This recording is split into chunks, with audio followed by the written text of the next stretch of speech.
Buenas noches, bienvenidos una vez más a FCTV. Yo soy Jorge Iturralde, les damos la bienvenida. Hoy que es lunes 20 de marzo de 2023. Vamos a tener, tápate, porque vamos a tener un programa en English. We're going to have a show in English, pero hago la presentación en español como siempre. Les damos la bienvenida, señores. Hoy no se les olvide visitarnos en clubdeportes.com, seguirnos en @clubdeportes y todos los demás, Instagram, lo que tenemos, OnlyFans, todo lo que usted quiera, nos sigue. Y no voy a presentar a los invitados porque están del otro lado. Primero déjenme presentar. Ya destapate, ya estás destapado. Señor Miguelito, ¿cómo estás? Muy bien, Jorge, ¿qué tal? Oye, empezamos con el color, ¿no? No hay color, pero no me hagas hablar de eso. Okay, now we're gonna switch over in English. Se acabó el español. We're gonna switch over in English. And Jerry López en controles. Jerry López en the master. ¿Cómo se dice master? Lo que sea, ya. Y vamos a empezar con Jerry, cámara número 28 o 35, no sé qué cámara es. Ahí tenemos a nuestros invitados. We have our guest. Okay, now we're gonna do the switch over. Adam Ribbeck from Capital City Soccer. ¿Cómo estás, Adam? How are you? I'm doing great. Perfect. And our very good friend, Scott Pecht from the False 9, El Sitio. How are you? I'm doing great. How are you? Well, we are kind of not happy. We can say that. Just bad 2-0. game, no? It was a bad game, and that's it. I mean, I don't think it was that complicated or hard. They just played bad. That's it. I mean, I think the match ultimately was a complete misunderstanding of both our team, and this is Josh Wolff tactically, of understanding our team and also Houston's weaknesses. Houston in the first 2 weeks failed completely anytime another team came up and pressed them.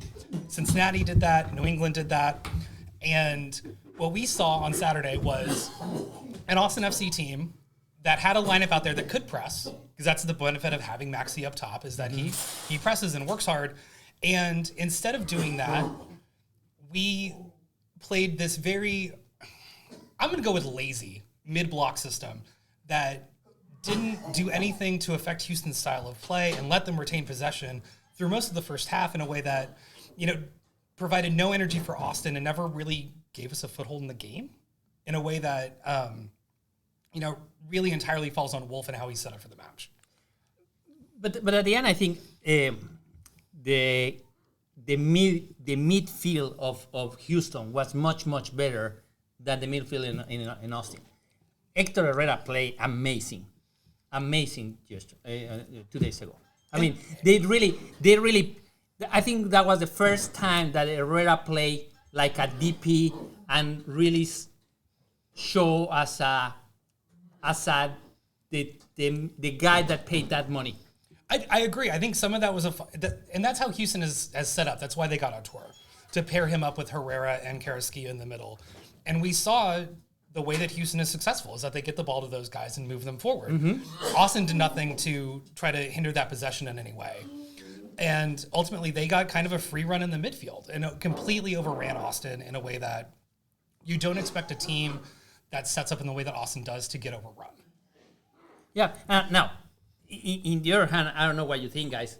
This new idea to put Valencia as a beginning, do you kind of like it? I mean, this is the 11. Thank you, Jorge. So the 11 is with the same four that we normally we need to be being. That it's with in the middle. It's like Komanich and Gallagher, and in the center back are like Leo and Rick. Yeah, that's normal. Yeah. No big deal.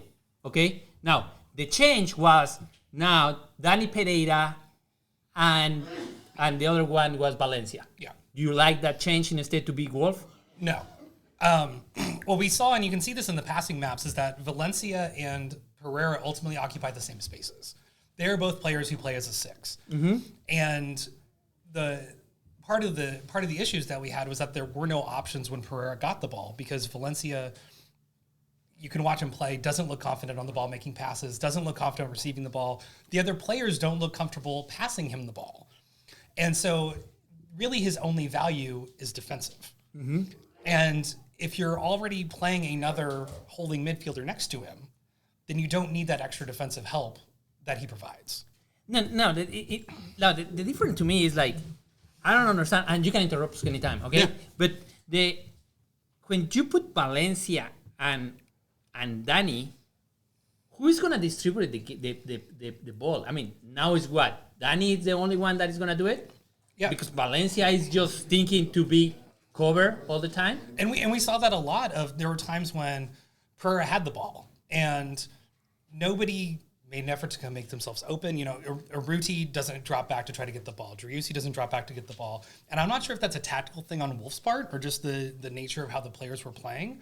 But there were so many times where it was just a Pereira with the ball and then 20 yards, and then the line of Austin players just kind of standing there. And you can't, there was no way for Austin to link the defense and attack in a way that was going to result in any kind of offensive pressure. And not having Valencia out there, who can't do that, and who also can't be the person in the Pereira role who can play the quarterback of it, means that lineup was just never going to work. I really don't like it. And here is, I mean, you can see it now. I mean, it's still Rigoni over there, Driussi, Fagundes. And then I changed that I like it. It's Urruti. I mean, he didn't have a really good game, but at the end, at least we have Urruti at the top one that I think was important for him because he used to play in Houston. So I think that was kind of a revenge for him to be there. Now, I don't know why Rigoni is still in that position and never looked like Wolff never is going to move it from there. It's Rigoni and 10 more. I don't know why, but I personally I don't like it. But it's like that. Okay, I'm gonna before we go to the whole games and everything. I wanna once you're talking about Rigoni. I'm sorry. I have to. Somebody's using the voodoo doll on me, and I couldn't talk for a little bit. Before we go, Jerry, I wanna see if you can put the video of the number 3. He's talking about Rigoni. Hold on, give me 1 second. You're talking about Rigoni, and you say you don't know why Wolff is having him. I don't understand it. Jorge. Okay, let's hear what he said about Rigoni after the media conference. The media conference after the game? After the game. And then we're going to, because, Okay, let's see. I don't want to lose I have a theory to answer your question. Okay. Go ahead, go for it. He's got to score. I mean, he's constantly, again, I'd say he's our most consistent guy getting in great spots. He has not broken that seal, but his performances are good. His output is quite good physically. He has to find the back of the net, and that's he's a good player, and he needs that validation for himself right now more than anything. But I think the way he plays, he carries himself, his commitment, the effort again is very good, very true from him each and every game. And the sooner he breaks the seal, I think it'll be good for all of us. It'll help guys like Seba as well. But we got a number of guys that have to do a little better in front of goal for sure. Okay, let you guys talk. I was going to say, I think Wolff's analysis of Rigoni is that it's a confidence issue. And I think he's worried that if he benches him, it's just going to take a step backwards in his confidence rather than boost his confidence forward. And with that one, you throw away the whole team. It's kind of stupid. I don't get it. Scott? I think as much as we think of Austin as having a lot of players, winger depth gets ugly really quickly. If you're not starting Rigoni, then we're starting Finley and Diego, I guess? Or Yes. are we just going full Rodney? No, Finley. We're going with Finley. Finley. And so then if you want to make Rigoni a super sub, I understand that. But I also don't, it's not like Finley's played well this season. I'd rather I think the problems with Rigoni are more about formation and structure than they are about him personally. But you don't think that Finley played better? I mean, the whole last year, he played really well in that position. In few games and as a sub, sure. But I don't think that... I don't think you can bench a DP when he's playing as well as he is all over the field, and also is the current leader in XG and XG assists combined on the team right now. He is creating chances. It's not his fault that the other players aren't finishing them. I'm going to take issue with all over the field, though, but because whenever we get to the tape, Hector Herrera was Rigoni's man, and he just let him walk right by him to score that goal. I mean, so did 8 other Austin players, but I don't know that you really like single out Rigoni for that. No. I know you guys didn't ask me. I know you guys didn't ask me, but I think Wolff is more talking about the $2 million guy. I mean, he's good. He's trying. He's doing his best. He's trying to justify whatever he makes money. I know the stats are the stats. But I haven't seen any difference on when Rigoni is on the field than when he's not. Do you see a really one game? I'm just asking for one game that you say, now I understand because it's a DP for Rigoni. Not even one. One game. Have you? No, I agree with that completely. And Okay. they like 600 minutes he's played so far. I agree. I mean, he and not just this season, also last season. I mean, I don't since remember one game that you say, wow, this guy's good. Okay, we're gonna go again with everything, but let's hear the. I think it's the number 3. Go ahead. Give me. The number 4. Give me the number 4, Jerry. I think the performances by and large in our MLS games have been quite good. And when I think of St. Louis and Montreal and Salt Lake and even tonight at times, it was solid. The second half it got away from us a little bit, but we got 2 wins, 2 losses on the season. We're 4 games in.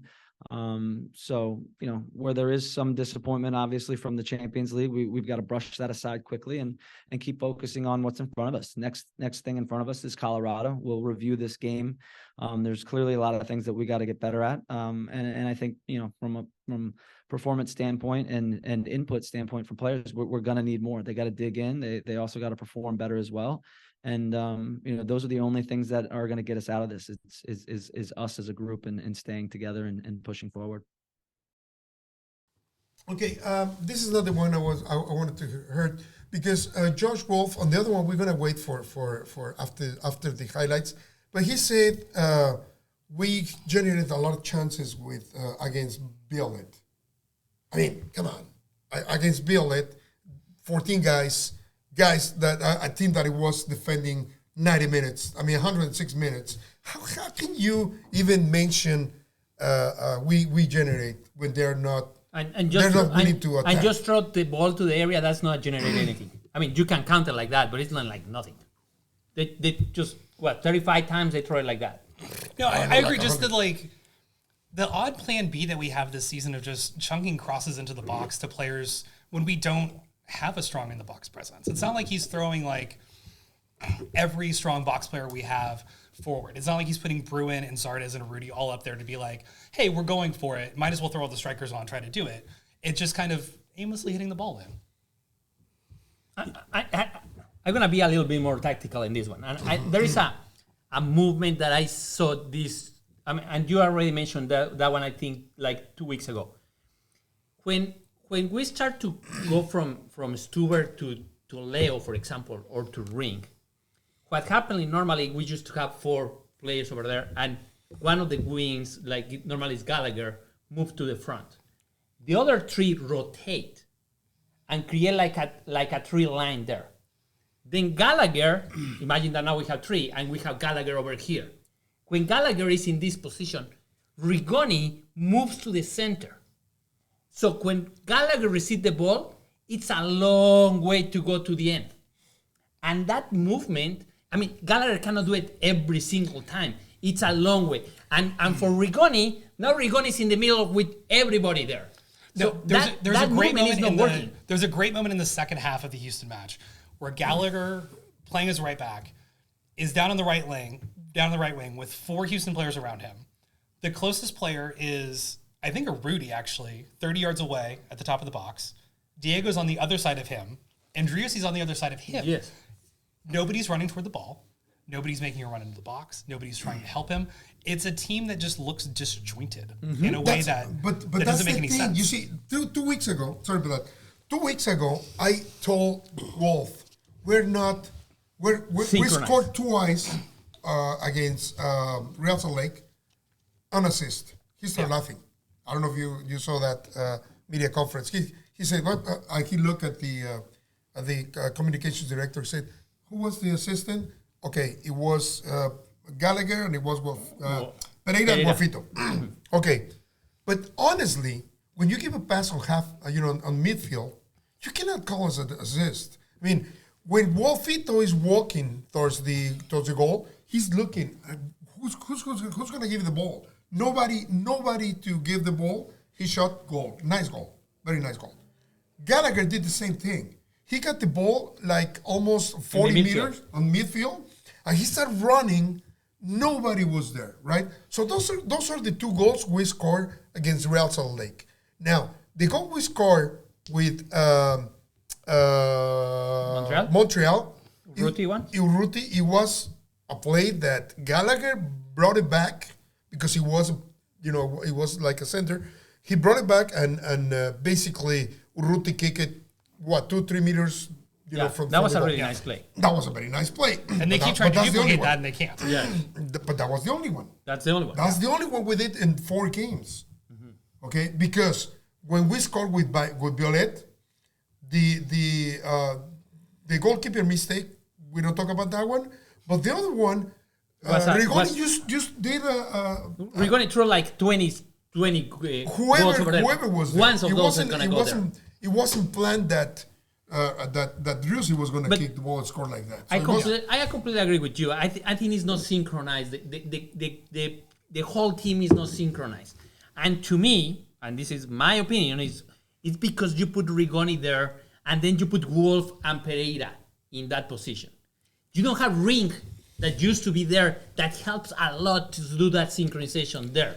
Because now we have Ring on the back end, we say, Ring is helping us there, but he's not helping in the right position that he should be there, in the number 8 position. It broke up all of the combinations that worked last year. Exactly. Like, Diego was on the left wing, and Gallagher for most of the season was at left back, and that worked really well. Correct. He doesn't play there anymore. Now, when you have Diego on the left side, because Gallagher moves, Diego has to go back and helps on the defense, and that's a big problem too. We don't have. I mean, I don't know. Sometimes, and probably that was the closest that we had. That was on first half. Yes.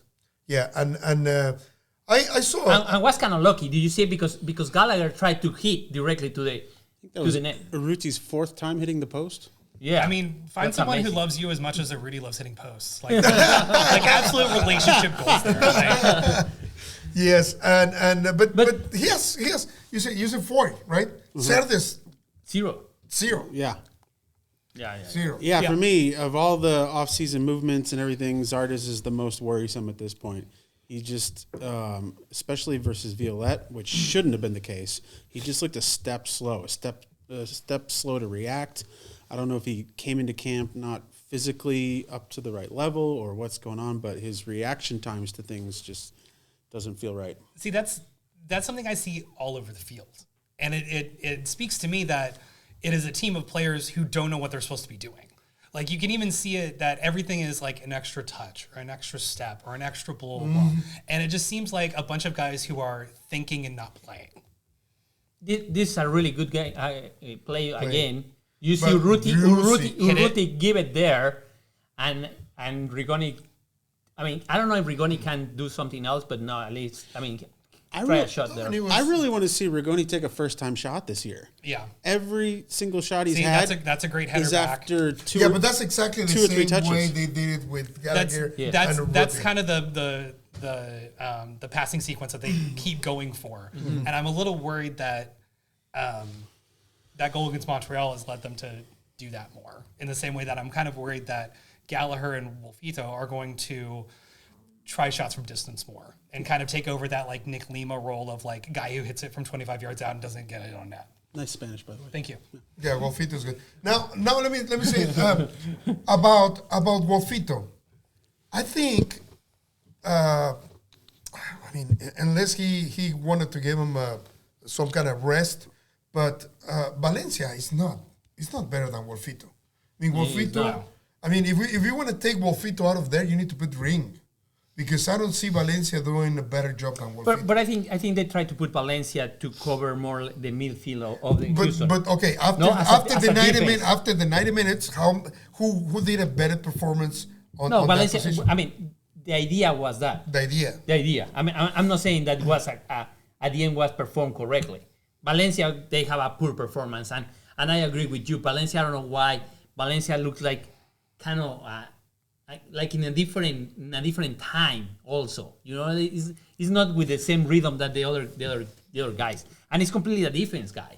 Yeah, he doesn't produce anything to go Jerry, do you have like cookies or tea or something? Everybody's agreeing with everybody here. Exactly. So bring some cookies or bring tea, coffee or something. We lost. What are we gonna say? No, it's because actually, I mean, Well, let me try saying something that you guys are probably going to disagree with. I've been watching CONCACAF games for years because I grew up learning this sport in Mexico from guys like you guys constantly telling me that I was a gringo estúpido because I believed in MLS teams. And you're correct, yeah. And so I would follow these MLS teams that would make a run in CONCACAF, and then immediately afterwards they would suck when they came back to MLS because it's the CONCACAF hangover is what we call it. And Párale, Jerry, y me la regresas un poquito. Okay. I never expected Austin FC to look really good in this game because I expected... You're talking about CONCACAF. But I expected the Dynamo game would be a CONCACAF hangover game. Oh, okay. And I also knew that this was going to be our 6th game of the year. It was going to be the Dynamo's 3rd game of the year, and it was going to be their home opener, and they had just renovated their entire stadium. This was a must-win game for Houston. They've also had 2 weeks off before this match. Yeah, that too. They had a bye week, and they've been mismanaged for 10 years. And so this was their chance to kind of make a new first impression. But why Wolff or Austin FC is going to allow them to do that? I mean, why we allow them to do their party? I mean, I think that's a great point, though. Like, if you look, and I said this earlier, like, if you look at what Houston did and how they played in the first 2 games, there's a very obvious way to play them. And instead of playing that way, Wolff chose to not do that. And at some point, you just have to look at the manager and be like, did you watch the previous games to see what this team has and how they like to play? You can't let them do that. Okay. And how many points Houston has? Let me tell you. You just got a point, a very good point. Okay, on Violet, right there in Dominican Republic, they supposed to get there 48 hours before the game. That's Leave me on number 48. Thank you. They're supposed to get there 48 hours before, according with CONCACAF. Mm-hmm. These guys got there at 8 o'clock before the game, so that was 23 hours. 8:30, something like that. They arrived Dominican Republic at 8:30. They didn't train in Dominican Republic, okay? They didn't train. The next day, they supposed to... They didn't test the No, nothing. They arrived... They arrived... Directly to the hotel. Directly to the hotel. Next day... They supposed to arrive on the stadium the way FIFA says 2 hours before the game. They arrive about an hour and a half before the game. They have time to train and do whatever, right? But from the point of they don't know who was coming because of the visa. Wolff says that. He said, we're not really paying attention. Worry about it. Worry about who's coming and who's not. That's a very serious thing. I mean, he's not really focusing on who are we going to face next week, right? So right now he's doing I always say it. I mean, I have been saying this for probably a month or more than a month. Rigoni has to be more in the center than more like a 10 than Finlay's position. I don't see how, because I don't know if you noticed on like probably 10, 15 minutes after the game, Rigoni moved to the other side and Diego moved to this side. I mean, what kind of experiments we're doing with the team? And not just that, but you saw Finlay line up on the left, which is something that you never saw last season. And for some reason, Wolff seems to be obsessed with having inverted wingers. I don't know why, because that's not something we've seen in that system at all. And I would love to see and here's where we're going to disagree. I don't think Rigoni needs to be inside. Rigoni needs to be on the wing. He needs to be in space against the defender to where he can run in behind and use his pace and use his skill, as opposed to being cramped in the middle where Diego and Driussi and Striker of the Day are playing and already occupying space. Striker of the Day. So I would much rather see Diego and Rigoni spread out wide to stretch a defense horizontally than to try to pack everybody in the middle, which seems more like the tactic we're doing now, where we're trying to let fullbacks play as wingers. But in that scenario, you're saying that Rigoni's going to run in behind, or he's going to beat guys off the dribble? Yes. Both? Because I haven't seen him do that. I mean, if you saw the highlights of the, I know we're going to get shit because it's preseason or whatever, but like that was the counterattacking goal that got scored against Sacramento. Like I'd rather see him try to do that, which are things that we've seen him do in other places. But I think that's the problem, that he in reality is a number 10 guy. That's what I'm saying. That's what I've been telling you guys. Not the wing. I saw the and videos. You move it from the 10 I saw to this position, and he doesn't feel comfortable about it. But so how many 10s are we going to play then? Because Diego's more of a 10 too, so we're going to play 3 10s? Okay, the mistake. Yeah, but we had just one, and the number 10 is really well covered with Drusi. That's it. And don't move it. I agree. Okay, don't move it. That's perfect. I think the mistake was from the beginning who hired Rigoni. I agree. Thinking in, or without thinking, we have Sebas already there, right? So now you have two of them. You need to figure how to make them work. If you put the two of them as a 10, like a double 10, they're going to have more flexibility to do and go up, and they can even get better communication, one on the back of the other one. That could be, but could be either that even Drusi is going to be worse. Because Drusi by himself and number 10 plays perfect. Because Drusi is free. That's the reason why. If you put two free ones, the thing with Rigoni is he's not free. He's following directions. He's following the instructions from Wolff. But you cannot have those. You let him go. There. Definitely. If you want to see, Rigoni, doing more effective work, you need to let him free, and have Finley there. Have Fagundo's on the other side. Someone needs to cover the striker of the day. The striker of the day. Here's the thing. You could even try Rigoni up top if you want to. If you really want to give him a free roll, do that. That's where we've seen him play in other places too. Zero. Not put it at the top. Yeah, that's the thing. Zero. You see, Drusi's our MVP candidate and our captain, and he keeps getting shelled out to the wing too. This is where we talk about how the players aren't in the positions where they need to be effective. And everything that we saw last year, we have seen the blueprint of how this works and how this is supposed to work. And this season, we're just abandoning the blueprint. No. I think this season we're seeing Josh Wolff version 2021. He's showing like he doesn't know what to do the next game. Before on 2022, we have a continuance from one game to other. You see one change, another change. Probably somebody was not 100%, so he made some movements, but the base was there. Right now, who is your base? The base is, he talked about, the voodoos again. He talked about Diego, that we're going to see that later, about Diego performing, which I probably agree. Diego hasn't been doing a good job this year. But he's not talking about the rest of them the way he's talking about Diego. He said, well, Diego, and the other guys too.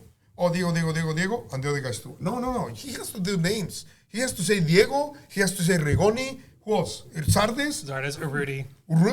Well, all the strikers, basically. But I think one of our first issues is it's Ring that not is in his position. I think that's key. Because Ring it's in the center back and he's doing it really well. Okay, I'm not worried about that one. But his position is not that one. No, I agree. His position is on the front, and that helps a lot to the midfield and to have it. What's actually interesting is I actually don't even think that's Ring's best position. I think Ring's best position is actually as a holding midfielder where Danny is. But Danny's so good there that you have to move Ring up. And it really goes to show how much... But move Wolff from there and put Ring in that position. So to help Danny there. Yes, exactly. And again, going back to what I said about we broke up all the combinations that worked last year. Exactly. And some of that is by necessity because Julio's out, but it's also because of poor roster construction that we're relying on Tarek and Kippy to try to be the extra center backs, and neither of them appear to be MLS level players at this point. Mm-hmm. And we're not sure if Tarek ever was or if Kippy ever will be. Mm-hmm. And so that inherently just hinders our roster construction in a way that doesn't let us put a best 11 on the field. Okay, I want you to follow. This is Herrera. Okay, follow Herrera. Okay, This is a very nice one. And Such a bad tackle. Valencia se la comió toda. Okay. I think it's this one. Keep going, Jerry. It's the next one. I want you to follow. It's in the goal. No, that's what you want. No. Another one. Okay, let's go. I think. Well, that's a handball. Oh, this was the handball. Okay. Yeah, Jerry, you can That's a big keep handball. going. I mean, That has to be a handball. It's a really unlucky handball. it's an unlucky handball. We cannot say anything about that one. That's what was it. And what Wolff said on the media conference is, we were doing very good until the penalty kick. I didn't see it doing like a real good. I thought it was an even game in the first half, and I think the ton of minutes that we've been playing over the last 2 weeks versus the lack of minutes that Houston's been playing really showed in the second half. I think that's No, but can we consider that Houston is one of the worst teams in the MLS? I mean, Well, we are even. If we're even with those guys, that's the second place that versus the last place last year. on our best day we're not even. Today, but in that game, this year, it they wasn't our best. start on the when we before the They game. have 0 points. No, they were on the bottom. Yeah. So I mean, Keep that was going, not a good game, a good team. And to be tied to those guys, come on. Well, this is very strange where the bar is or the bar was on this game. I think No, that's Stuver got a hand to that, and I think if he were able to keep that out, I think it would have been a 0-0 tie. What do you think, guys, about the celebration of the goal? It was a very clear signal to laugh, right? Look, if you don't want him to celebrate, don't let him score. You don't need a Ruti anymore. You got me. That's a good point. If anything, the interesting thing looking back at this again is how, it's not a very good penalty. Had Stuver just stood there and put his arms out, he probably would have blocked it. And his, desire to actually save like a proper penalty actually caused it to score. Síguele, Jerry. Let's see more. So, ¿cuánto llevamos, Jerry? Ay, cabrón. We have 30 minutes. Okay. That's the play. Look Herrera. Look at Herrera. Okay. He gets the ball. He keeps walking. He keeps running. Nobody. Four guys right there on the middle. No, Herrera did a bad. That was Rigoni's mark. That's what I was trying to say earlier. Yeah, Rigoni was like almost asking for the T-shirt. This is the most worrying thing about the match to me. They are the four guys. I think at the look at that one. Who's supposed to have it there? Rigoni. Yeah, of course. Yeah, come on. Even Rings 8 is yours. In that one. just so many players marking no one. They're all just standing there as just everybody runs by them. I'm gonna go with CONCACAF hangover and tired legs at that point. I mean, but this is also my biggest worry about the match is that I think if you would have offered Austin a 1-0 loss at 75 minutes, they'd have taken it. Absolutely. There was no never say die, we're gonna come back attitude like we had last season. And going back to your point of tired legs, tired legs, tired minds, they just, after going down a goal, just were like, let's get out of here. And that's just not a mentality that is going to lead to any kind of success this season. Which I wonder if that's the effect of not having Ruben and Felipe this year. I don't know if... You know what? And Julio is also a team leader. There is something strange, and I'm going to say something that probably you're going to say, I'm going to sound stupid, but on this kind of games, we miss Cecilio Dominguez. I miss Cecilio. No. I miss Cecilio Dominguez. Really? Cecilio Dominguez, Why? He used to I run, miss Felipe. So he can roll around on the ground? More. He used to run more. He used to I don't know, man. He used to. Right now there is something missing, and when you miss Cecilio Dominguez, I'm really maybe something's in missing. a desperate situation. But it's not Cecilio. No, Cecilio. I'm missing Felipe, one of those guys that go inside and you feel like the energy to try to win the game. Felipe Martins, okay. Or Ruben. I wish Valencia would have gone in and committed a foul 10 seconds into the match. You see, that's Felipe, what he should have done. This is what we talk about. Why they let go Felipe if he was making $80,000 a year? Or no, I don't remember how much more, but No, he was making No, $80,000 last year that's what he was at because he was at a low supplemental salary. Exactly. So why they let him go if he was more helpful than Asensio? Who's Asensio? I don't even know his face. I don't know either. Honestly, I don't even know his face. He's already on the second year here.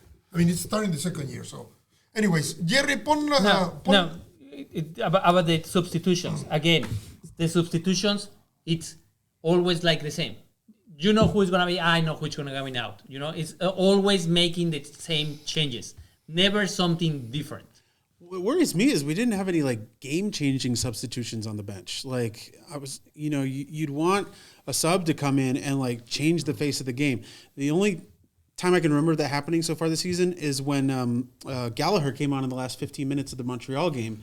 And man, he like punched everything. Gallagher and GT scored 3 goals in one time. Jose, I mean, that was like a lucky thing. But not really a strategy. We are losing 2-0 or 1-0. 80 minutes. You have 2 changes. With 2 forwards at front. I mean, try it at least. I mean, if you lost 3-0, it's the same as lost 2-0. But at least you try it. I think that's the fault of, if we're going to go to the plan B of just pumping crosses in, which clearly was the plan when we were needing goals in Violet and in other matches, then you need to have the extra bodies up front. Mm-hmm. It also speaks to roster construction. It also speaks to how Austin's roster, as much as like it has been successful, it gets ugly quick. Like it gets real ugly after you get to those like 12 to 13 guys.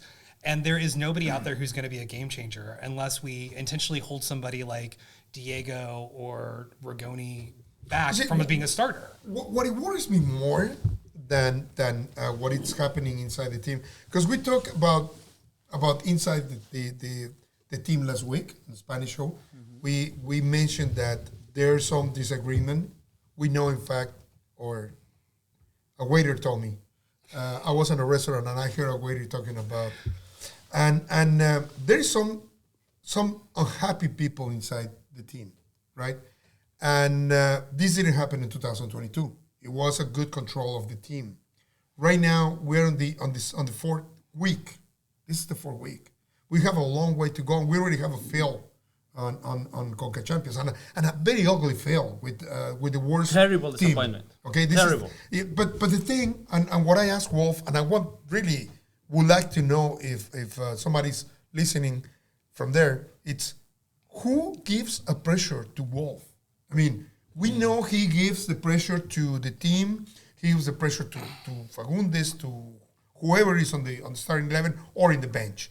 But who talks a little bit about, you know what, Wolff is not doing well. We need to start, doing some research. How to say research? Or we're going to like they do in Mexico. You see, in Mexico there is a team where the coach is not doing well. And right away, the sports director says, you know what, we are evaluating the performance of the coach. We're going to keep him. That's perfect. But the sporting director, is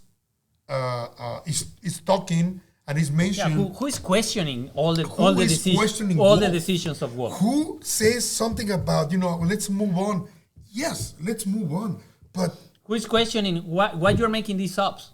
Just the media? Come on. No, the media. Question, come on. I mean, the only one. I question whether or not the front office of Austin FC knows that. Because of what happened with Reyna and the restructuring and what they've told us, it's unclear based on job titles what is going on there. And the idea of losing a force of power in the way Reyna does creates a vacuum. And I think Wolff, based on last season's results, has probably filled up that vacuum with more power. Mm-hmm. And I would seriously question whether or not Austin FC's front office has a clear understanding of the hierarchy of owner, sporting director, GM, coach. I would seriously question whether or not they have that. Well, let's go a little bit. Let's go a little deep on that. Okay, Reyna and Wolff, they were together on practically all life. They played together on the World Cup 2002. I don't know if they played together before or after. Anyways, but they were like friends, right? When Reyna and Wolff start, they bring Berhalter's son. They bring Pulisic, cousin or nephew, or I don't know what was it? Cousin. And then they announced Wolfito as the number 1 homegrown thing. And everything is like strange around there, right? But we say, okay, well, the first year they're doing whatever they want. Now Reyna, it's gone, and you give the power officially to Wolff. You say, well, Wolff is going to be with Rubio doing the hiring and doing the time. Can you believe how dangerous is that for the team? Like the coach is hiring the person that, if he's going to hire that guy, because he's the one deciding, that guy is going to go on the first team, doesn't matter how he plays. Now, they're hiring 2 center backs, and the way or the quality of the center backs they hire are keeping Alex Ring as a center back. Because they're, I don't want to offend anybody, but in Spanish se diría basura, like a trash. You know, like they hire somebody from the junkyard. ¿Existe un player junkyard? Well, anyways. Scrap heap is, I think, Okay, what we say in English. You're referring to Tarek or Leo? No. I'm talking about Tark and the other guy. Who was no Kip. The other guy. They hired to another guy. I think they just have. Oh well, let's take Kleeman? Freddie Kleeman? And Asensio, what he plays? What he does? He's left back. Huh? Essentially, is a left back. He's a left. Anyways, well, But I agree, because I think one of the things that happened for the I guess it was 2022 draft, was Kippy was projected to go very high, and he kept falling. And we were very excited that he was falling to us, because he was the kind of player that we were wanting. And I think now that we've seen him play, we understand why he was falling in the draft. Because we saw it against St. Louis. He wasn't strong enough to deal with Klaus. He wasn't fast enough to deal with Klaus. Fall to number 4 or number 5 position. Yeah, not really bad. But he not to the kept second falling. round. And he was very much expected to go first, though. Yes. but I think Kip had the quality to start growing and start going up and up. I think the way they are guiding him is the wrong way. I mean, yes, he had a red card. He goes to the bench. I don't know for how long. That was on the beginning of last year. And then he did a mistake. I said, "Oh, we support him, we love him, with everything." You don't even go to the bench in the next game. He came back in the first Violette game. Because they didn't Oh, have well, any- because he wasn't violent. Because he got If beat. I was there, I would have played. But Here's my theory on that. And he though. was in the bench. Here's my theory on that, though. Imagine they roll him out against Montreal, and he gets booed, and his confidence goes even further down. I don't think we would have. Do you think that we're gonna have a boo? Austin is not going to boo anybody ever. People were Here's pissed. I the think thing. for 10 years. I agree with you that they've done a disservice to him, but that's not because of them playing him and benching him. It's that last season he should have gone on loan, because the only way he is going to get better is he is going to have to learn positioning and how to make up for his He needs minutes. Okay. lack let of. me ask He you- needs to make up. He needs to let figure out how me to make ask up for his you- lack of physical gifts, because he is not fast enough to deal with fast players, and is not strong enough to deal with strong players, and he's not smart enough to make up for those differences. And that's what we saw. against Okay, St. Louis. let me ask you guys. The way that keeps a game on against San Luis was terrible. Tell me how many terrible games Cascante had last year. I can tell you 3. A few. Yeah, a few. I can tell you 3. Okay, he didn't Bench that guy. receive the same treat as a Cascante, right? He did a mistake, and Cascante was there next week. And Cascante was there next week. And and Kip Keller wasn't there, no matter everybody was supporting him. But at the end, I think the issue is with the roster, because we bring Leo to cover Gabrielsen. Okay, perfect. I don't have any issues. Leo is really good. Yeah. Okay, He's no that guy. issues. But we said we need like 2 more center backs, and we didn't see it. Oh, we bring Leo. No. Leo doesn't count, because that's just covering what we had before. Sure. And we bring 1 more. And we let Romagna go. And we leave Romagna go. So that's not 1 for a 1. It's still the same number. We didn't bring really 1. Now that issue, that's the reason why we have Ring on the center. I think that's our biggest issue right now. And it's not because the defense. The defense is covered because Ring. But Ring should be at front helping to play better as a team. And Jerry, because we have it over there, that's the problem that we have. We have la segunda que dijo Wolff, el 1. Perdón, I'm sorry to interrupt you, but No, we need to. you're always doing. Sí, está bien. Go for it. Go for it. St. Louis. I think of Montreal. I think of, certainly, tonight early in the game, but they should come from many people. I think Sebastian is a tremendous player, but we can't rely on Sebastian only. Diego needs to contribute. Emmy needs to contribute. Giassi, Maxi, Will, all of our attackers. We got to do better on set pieces. So there's a little bit in all phases, but we create chances. We certainly can gain control of the game, but we have to do a better job finishing off opportunities. Goals change games, and we did it the other night in Champions League. You created more than enough chances to score goals. Salt Lake, very similar. In transition late in the game when you have the lead, you got to be a little bit more ruthless, a little more calm, a little more quality. It falls under the responsibilities of everyone, but Sebastian Giussi can't be the only guy that scores for us. So we have to have more contributions, and guys need to be honest with themselves. There's some performances that are poor. There's some efforts that are poor. And when that happens, we're going to continue to make changes when that's needed. No, it was a poor performance. I think if you have a poor performance, it's fair to come out. I think for Diego, the standard that he has had here in Austin for 2 years, the ability to do what he's done and certainly got rewarded with a good contract. There's responsibility to everything, and it's not just him, it's everybody, but you have to perform to stay on the field. And I think for him in the first part of the season so far, he's not to his standard. He's getting fit still, but that goes for Emmy, it goes for G, it's for all these guys. You gotta contribute, but other players are performing better. They're not getting the results, but we need Diego. We need him to be operating at a better in better form, and he's gonna have to play himself into that. That's just part of being a pro. It's also part of being a watched player. Seba is quite monitored out there, so we gotta have contributions from all of our guys. Because if it's a poor performance, you're going to change it, you need to change the whole team. Come on. You cannot say that. I mean, you cannot go directly and say, oh, Diego is having a poor performance. I can mention 4 of those guys that have also poor, or 5 of those guys that have poor performance and you didn't change it. I don't know if it was on this one or come on. When he said, well, he got a 2-year contract and he's not.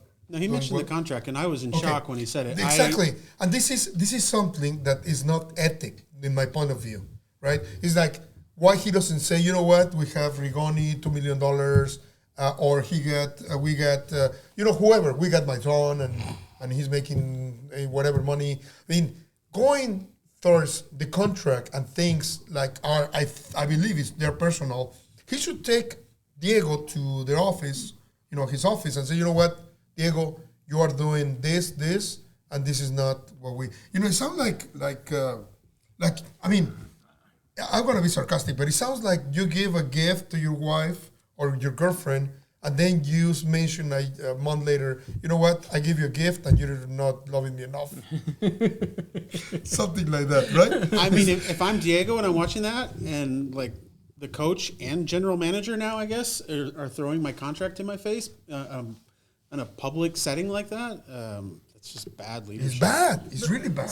I'm more like the bad leadership. Okay, I think, it's and it's the most important part of a coach at that level is to create a really good relationship between the teams. I mean, and the teammates, and that's not happening now. We had that issue, and the reason why I agree with Jorge that it started to look like 2021.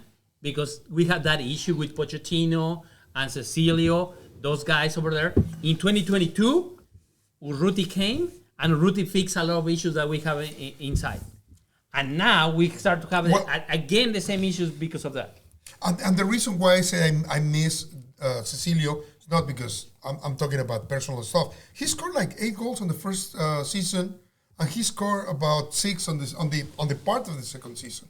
Right? So he scored goals. I mean, Rigoni is being with us. It's going to be like, 10 months? 8 months? He had played almost all the games, like, on the starting 11. Almost all the games. We don't have one miserable goal from him. On the other hand, Hector Herrera gave me hope in this game because Hector Herrera didn't score for a dozen games, and then finally he had his breakthrough against us on Saturday. So maybe Rigoni will be inspired by. I mean, that's really a statement on how bad Austin was. It is. But we don't take that shirt, that jacket out. But then again, Austin is playing a bad Colorado team who just lost their captain for the season. So if anybody's gonna like get healthy and get confidence up, like it's Saturday or or after that match. Wait. O sea, again, he's talking about the captain, right? Sorry. Violet came here with 14 players.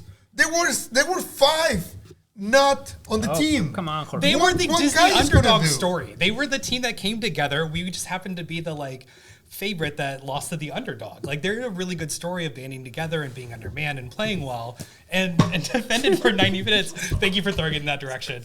And so I think at some point, should Austin have won? Yeah, but at the same token, you can't fault Violet for CONCACAFing the fuck out of Let's us. keep talking about Hector Herrera. Come on, go for it. No, Just kidding. I'm just saying the fact that it took him 10, 12 games to get it together and put one in the back of the net might give us a little hope that Rigoni's breakthrough is around the corner. Do you remember when was the first goal of... because Cecilio Dominguez scored the first goal on the second game. Cecilio Dominguez, Diego scored the first goal in the second game. We already understand you love Cecilio. What? No. I'm talking about goals. I mean, we're talking about goals. I thought you were going to compare Cecilio with Rigoni. No. I'm talking about that. About the goals on because but it's if a you true see comparison, okay? if you see GT, it took him about. No, but I mean, Redes. He's been here for 3 years almost. Redes. Oh my God. He hasn't scored anything on an official game. My nickname for Redes is where offense goes to die. He's like a black hole. Every time the ball goes to Redes, the play's over. Wow. Shout out the Rodney Redes 2 a.m. chat crew, our new villain. Friend, no yo, eh? Wait. Can we cut that? What is her name? Right here? Okay. Perfect. I got one that's worse than that. I really don't like how when someone asks to Wolff and Wolff just go like this and say, "Come on, guys, it's just 4 games. We lost 2, we win 2. What's the problem?" Yeah, we have a little. He said a little disappointment with Conca Champions. Come on, it's A just, little.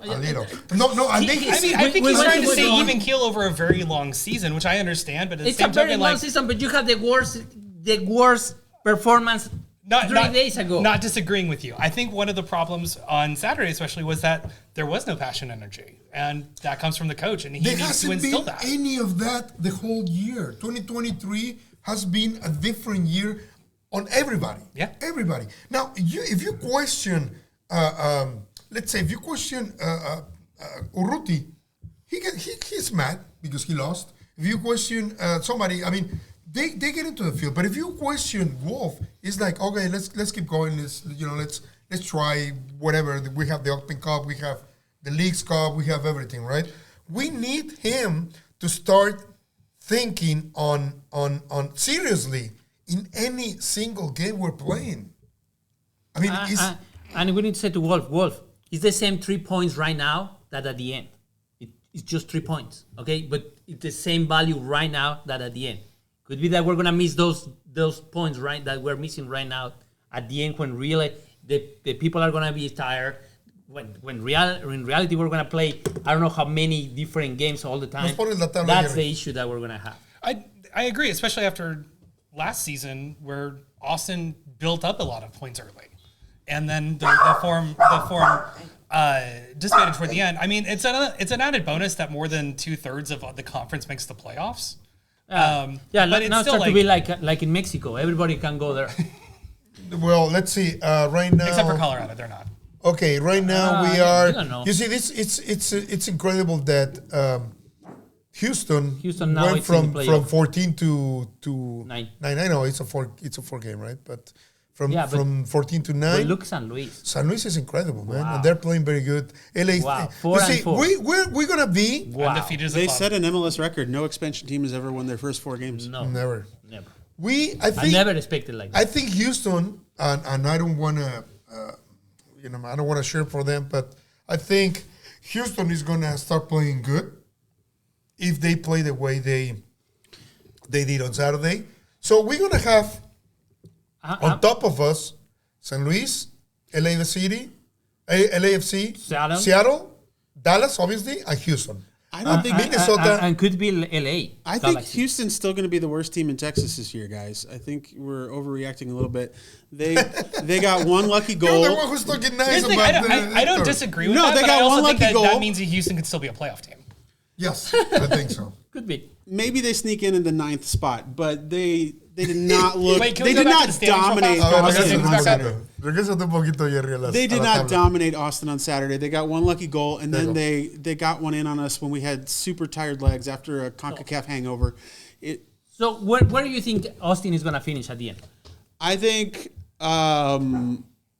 based on the way the other teams are looking, I think we'll do well to be in the middle of the pack for playoffs, like in that 4th or 5th spot this year. 4th, 5th. Yeah, I think in some ways, Seattle was super hungover from their CONCACAF run last year. They only had 5 wins after they took that trophy last year, and they missed the playoffs. And they're healthy again. And they're healthy again, and they don't have that issue. So they're going to be back up there. St. Louis, who knows how long they're going to sustain their run. But if they keep up the form they're in, then they're going to be top 3. So Also, they banked points. Like they already have 12 points. Like banking points early, like you said, like the points count no matter when you get them, and they're already banking. That's what helped I don't us see a on hangover for 2022. LAFC. 2022, we said, we'll be good. Come on. But actually, in the last 3 months, we lost 7 of 11, I think. Yeah. 7 games of 11. So what we did on the beginning, that's what kept us on top at the end. So now, honestly, I think that's got to be the strategy for playing in Texas when the weather gets horrible, July through September. And so banking points now when the weather's nice is a really smart move. It won't be bad for the people who's coming from out of town, not for us. And we're playing. We're playing. Those 7:30 starts are going to be rough in the summer, though. Because they're going to be some really but hot we can see that there are much better roster teams than what we have run in Austin FC. I think our team is worse now than what we had last year. In terms of who's healthy right now. The roster. In terms of who's healthy right now, or period? In period. Our roster right now is worse than the last year. No, quita esa chingadera. Eso no la quiero ver. Do you want to see that one? I mean, the only thing that's worth mentioning about there Gracias, is Jerry. Perdón, we haven't sí, talked me about Thiago Almada's goal from Atlanta on Saturday. Oh, that was a nice one. I mean, I don't know if any football program in the country can avoid talking about that goal. That thing was insane. It was amazing. It was a nice The rest of MLS needs to hope that somebody buys him. So do you think that we have a better roster now than last year, or a worse roster? I think we have a better roster. Now? Yes, and I think or equal, better or equal. Really? Yes, because the only main guy who left was Gabrielson, and we have a better guy. I think Leo is a better guy than We than lost Gabrielson. Felipe. Yeah, but Felipe was a substitution. I mean, I know Felipe. We have no Rigoni. Shouldn't. Huh? We have Rigoni instead of Cecilio. Come on. Here's the thing. I actually think from a skill level, I think the rosters are fairly even. I think what we've lost is leadership and the kind of backbone that we don't have anymore. You see, you don't speak Spanish, but I'm going to tell you what I say last week. I'm happy to learn. Okay, perfecto. And last week I said we need to give back the captain thing to Ring. We need to have Sebas freely working, like the way he likes to play. We need to move Rigoni from the wing. We really need to move him over there. We need to talk to Diego and say, you know what, Diego, I'm sorry for everything that happened or whatever, and but stop playing the way you played last year, right? And then the rest of that, we cannot play defensively all the time. We always have a base of 4 and 2 guys there. So we have 6 people defending. Why we don't try once just with Pereira there and try be more offensive? That's what I will think. I mean, if you put the starting 11 that I did, it was having just Pereira as the 5th defender, kind of, and then Sebas and Rigoni one next to each other as a number 10, and then the 3 guys that we had a good success on 2022. Diego, Maxi, and Finley. Try it. I mean, try it. And you're playing versus a high school guys or what? Come on. You cannot play with that one. Come on. So what you will do? Because if you have that one, I mean, you just have 5 defenders. That's it. The other guys don't. But you are not defend. build it. You are Austin FC. What you want? You are not the PSG. Defend? You're not the Barcelona that they never use the ball for everybody. Okay, first of all, we have an expression called all gas, no brakes. And I love that because that is exactly what that lineup is.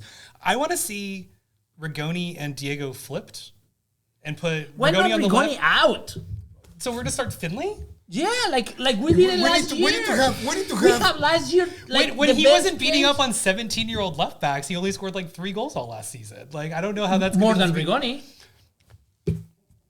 That's fair. I don't have a good argument against that. But that's why I want to see Rigoni in a different position because he's got the talent to do it. Rigoni arrived in July, so He only played More 400 than- minutes last year, though. no. So You can. I think Finley is much better. no. Finley, right wing I agree with you. than I agree with Rigoni. you. I But also agree with Finley, playing him on the right because You Joe can Wolff isn't see doing that. Finley Absolutely. on his face. He's lost. Finley doesn't know what to do. You see, You put on the when you left side, wanna- never played in that position before. when you try, this is what I think on coaching. When you try giving instructions to a person, different instructions that the way they play before, they need to adjust to whatever the coach is saying. So that's why Diego is lost. That's why sometimes Sebas is lost. That's why we don't see Finley. That's why we see Kolonic and no Lima. And that's why Okay. we see Valencia starting on starting 11. So you give your 11. I'm gonna give you my 11. Oh, So I will remove Komanich and I put Gallagher in that position Okay. because that's the connection that used to be with Fagundes. Okay, so I will go Gallagher, Leo, keep Keller, and Lima. Let me put him closer. Okay, closer. Okay, Keep go. Keller and Lima. With that one, I can move Ring to the center because I don't have Cascante, even though I put Cascante. Okay, but in the center, I put Danny Pereira, Ring, Sebas, Diego, Urruti, and Finley. Okay. How about you? That's the same way that we played for the todavía vamos a 2022. I don't disagree with that. I think that is restoring a lot of what worked last year. Exactly, and you start from there. I mean, and that's the way that we played last year, and that's the way that we make a lot of points last year. And Yeah, from but there, believe you me, start to make the believe me, adjustment. You just heard. I know. Wait, espérate, güey. You just heard your boss, Wolfote. You just heard Wolff saying the way he talked about Rigoni. Rigoni is not coming out. It can be everybody out of the stadium. It can be everybody out of the field, but Rigoni is not coming out. And Wolfito either. So okay, that's the reason. Wolfito, I think Wolfito didn't play this Okay, week. so- Not because what you say that the movement. I think he didn't play because there is a pressure, Okay. and So- that's bad. and I also- think and also- Wolfito's a very If good that- player. if that's He the needs case- to and go he's to out another on team. If and that's- he's out on Saturday. He's gonna be on Ah, Saturday, definitely. Yeah. Well, he's on national team duty. Oh yeah. Okay. Yeah. Well, he will be Oh, even out, better. and Leo. Yeah, Leo and is gonna Leo's be going. out. Yeah. Oh really? Huh? Yeah, he's going to play for Finland. Do you have a Rosario? Oh, okay. So Keith So Keller we're- is gonna go that. We're going to see No. Tarek or we're going to see Keller. Let me tell you. It's gonna be Kippy. No. It's gonna be Kippy. I'm let me calling see. it now. He's It's gonna be gonna- Kippy So and who's Ring. gonna go? He's gonna have What do you Sardes. Thinking on how Josh talk, how Josh thinks. He's gonna have Sardes there. So who's gonna be in center back? Who's on Leo the is out. bench? Who's on the bench for center back this past Saturday? I missed that. No, I don't think we had one. Nos pones Say it again. who was the Backup en center el back. bench? Who's on the The bench? center backs. Nos pones la alineación. Jerry? You know what? He's gonna put the Look at the fine print here. No, I can see Lima. it. Zardes, Wolf, Jimenez, Finley, Persano. Adam, Hector Jimenez, No Finley. Hector Jimenez, man. He's gonna be captain also. Wait, so we didn't have Tarek or Kip on the bench? No. I saw In theory, Ludovic. the backup center. In theory, the backup center back there is Lundqvist, which is Okay. a terrible idea. Or Or Lima. Lima. Even a worse Could idea. be played.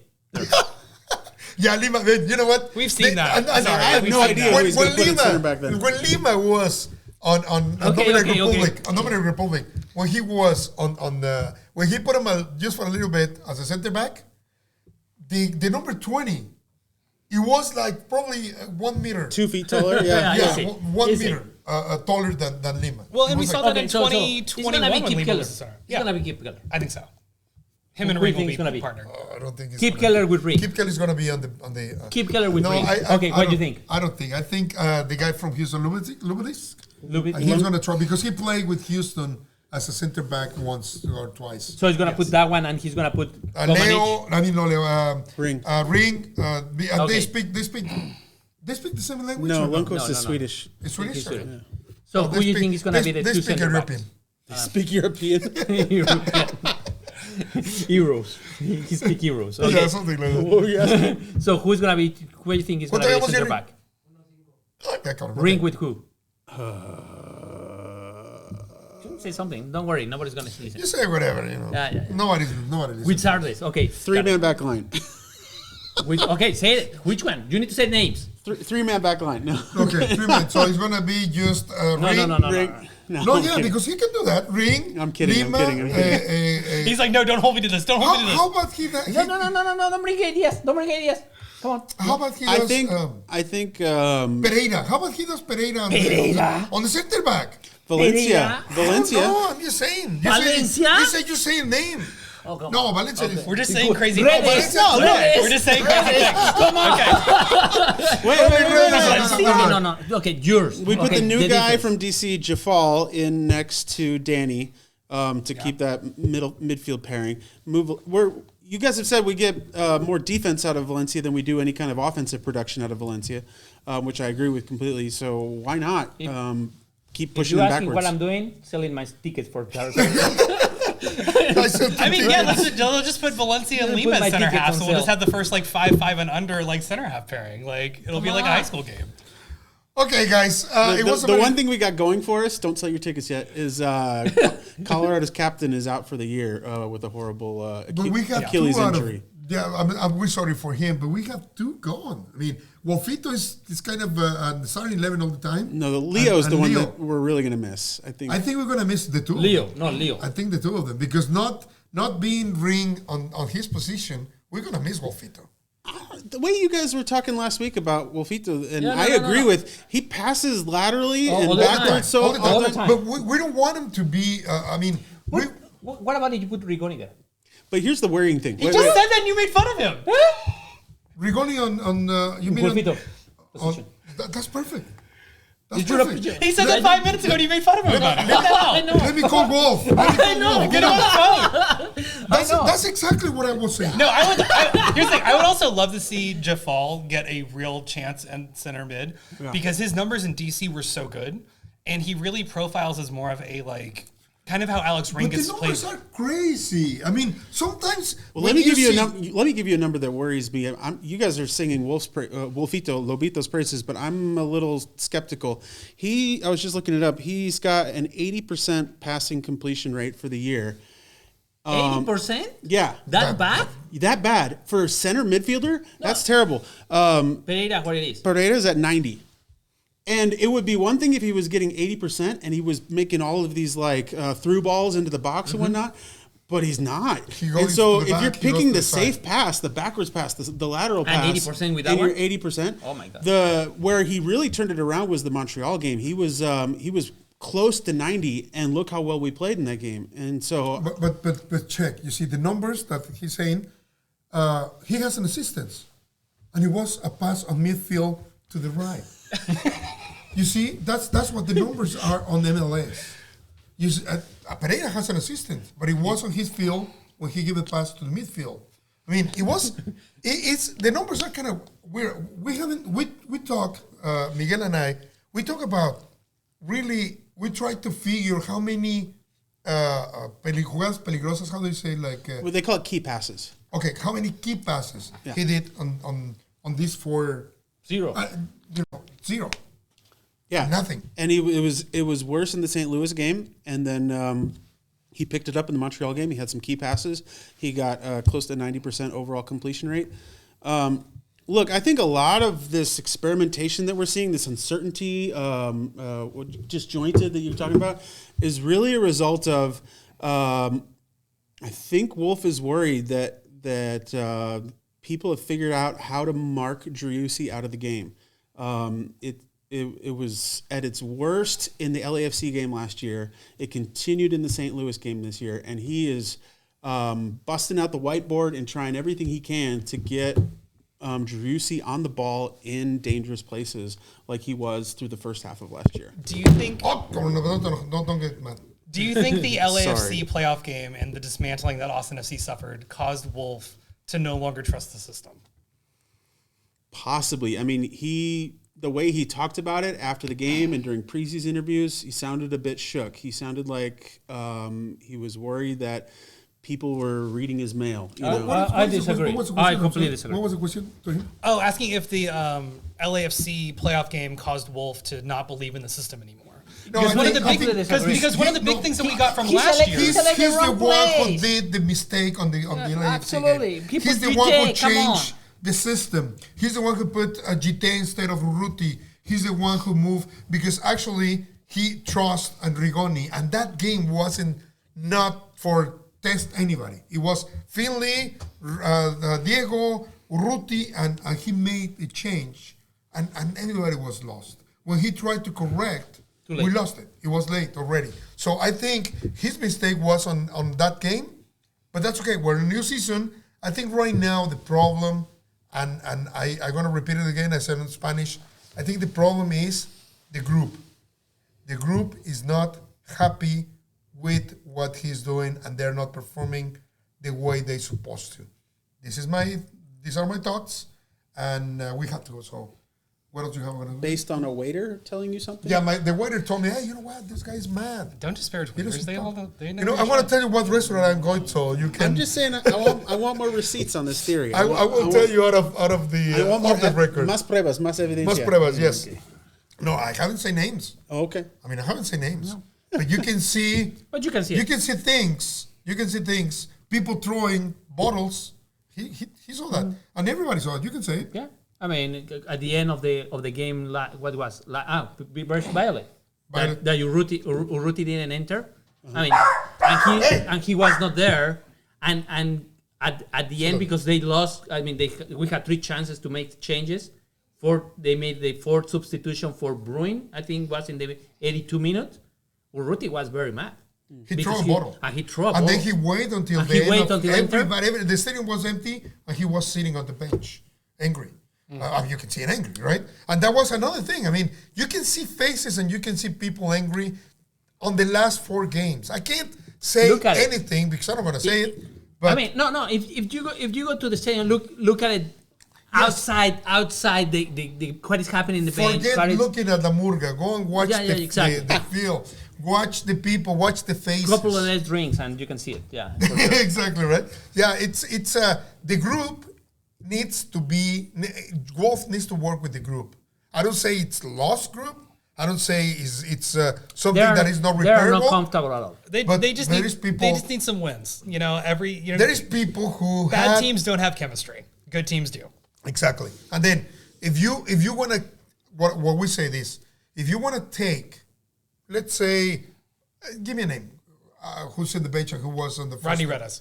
No, Rodney Red never had been on the first team. But let's say let's put it forward. If you're a striker, if you take Pereira and you put but Pereira doesn't have anybody rather. But okay, you take Ring You said give him and a you put Wolfito. Okay, you take Ring out and you put Wolfito. Ring is not gonna be happy. If you take Urruti and you put Sardes, Urruti is not gonna be happy. What I will say is, Urruti was the starting 11 on 2022. Let him lose the starting 11 position. Let him play until he's like not doing anything. Okay, now the next one, right? But if you take him just because they hired Sardes, Urruti goes out just like that. I mean, come on, let him lose. Now we were talking last week. We were talking last week about the 24 minutes. I'm gonna let you that. I'm gonna give you the mic. We were talking. Who has been the dangerous striker in Austin so far? The only one that scored, Ruti. It's a Ruti, yeah. Okay, that's the dangerous, right? He had 24 minutes until last game. 24 minutes. Why? You don't let him. I mean, they let him this week. Okay. He didn't do nothing. I'm He agreeing. put one in the post. He put one on the post, but actually More it was a than- goal. So, okay, let's say you already gave him the opportunity. He didn't do nothing. You see his performance was not good. Okay, let's try Sardes, right? But on my opinion, he did better, Urruti, in those 90 minutes on Saturday than Sardes on 270 minutes. That's my opinion. I'll let you talk. I'll give you the mic. I was just going to say, Ruti is a very streaky kind of striker, and he had a long dry spell the second half of the season last year. I don't think they go looking for another striker, a starting level striker. I think they might look for a young guy, a guy who's in development. But the reason why they went out and got Zardes, who's a starting caliber striker in MLS, is because of that cold streak that Ruti had at the second half of last year. Now, this year, I got no argument with what you just said. Like, Urruti's looked a lot more dangerous than Zardes has so far, to the point where you're like, what were they thinking when they signed Zardes? Because he has not looked like the way he was advertised. I agree that we need to hire a forward and Sardes, but I disagree that should be in the position of Urruti for now. We need one more. Okay. Because we said it last year. We need one more forward to help. When Urruti is not playing well, someone to enter over there and make a strike. Okay. But it's not happening. We have the hiring window is still open. And my big question is, One defense, please. yeah, we need a defender, but we got this young kid who lit the world on fire in the CONCACAF World Cup qualifying, Micah Burton, who still doesn't have a first-team contract. And I'm like, when are we going to sign this kid? Because someone else is going to steal him. We have 2 center backs from Violet that make $500 a month. Oh, 2 of them. Okay, those 2 guys. I am better. I am hoping and praying that Leon kick Violet out of the tournament so that we can sign one of those guys. Because as long as Violet, I told you. Does that work out timing wise? Sean Rubio. I don't know. Huh? I wasn't sure if that worked out timing wise. I'm not sure. In the Sean next round Rubio. is. I have the number of many people from Violet. We need to hire people who doesn't make that much money but put the hearts on the field. I told Miguelito, if we hire the 2 center backs, we're gonna be champions of the world. That is not true, but that's how they feel. We can compete with PSG. PSG? Definitely PSG, definitely Madrid too. We'll take them both prediction on. for Saturday. Prediction for Saturday, I think that Zardes is going to get motivated facing his old team, and he's going to put a brace in the back of the net. So I'm going to say 2-0. I think Austin wins 3-0. 1-0. 1-0 Austin. Okay, I say, I think we're going to go 1-1. I know. You tell me whatever. You say whatever. I think we're going to go 1-1. And we're going to keep moving. Quick question. If Austin loses to Colorado, do you think Wolff out starts? No. Do you think what? Wolff out. Like the Wolff out, like hashtag like You Wolff see, out. there are some people saying Wolff out. In my opinion, Wolff he has to stay. In my opinion, Wolff has to stay. Wolff, it's a good coach. He should be out But already by the CONCACAF he champion. needs- But not, if they don't remove it now. He needs to stop. How to say inventing, trying, Tinkering. Yeah, Tinkering's the word. Trying. You see, Wait, Wolff, are you Wolff out if they lose to Colorado? No. Wolff, you did very good things on 2022. Don't. I mean, after 2021, that we had how many losses? 17, 18, I remember how many in 2021. And he's It was, still there? I think it was more than 18. Yeah, But yeah, I I mean, it was an expansion team. You don't fire the expansion coach. Well, No. as San Luis. As San Luis. As San Luis. He's got there in four the of expansion. Or Charlotte. Now, let me tell you They fired something. him. You guys maybe feel, you guys maybe feel, sad because you're not in the Coca Champions. But Leon is going to play Violet. So I'll see you guys on April 4th, We can all be Leon fans. 2023. Señores, muchas gracias. ¿Dónde? Ahí nos quedamos, Jerry. Muchas gracias, Jerry López en controles. Perdón, nos paramos mucho. Perdón a la gente de Fútbol en Vivo. Thank you very much. Don't forget to follow us, clubdeportes.com y @clubdeportes, Jorge Iturralde, el más guapo. OnlyFans. I have OnlyFans. I'm just kidding. I don't. Nobody's going to pay me for it. I didn't know I was coming to that kind of show. I think I'm going to have to pay if they want to see me, right? Okay, señores, muchas gracias. See you next week.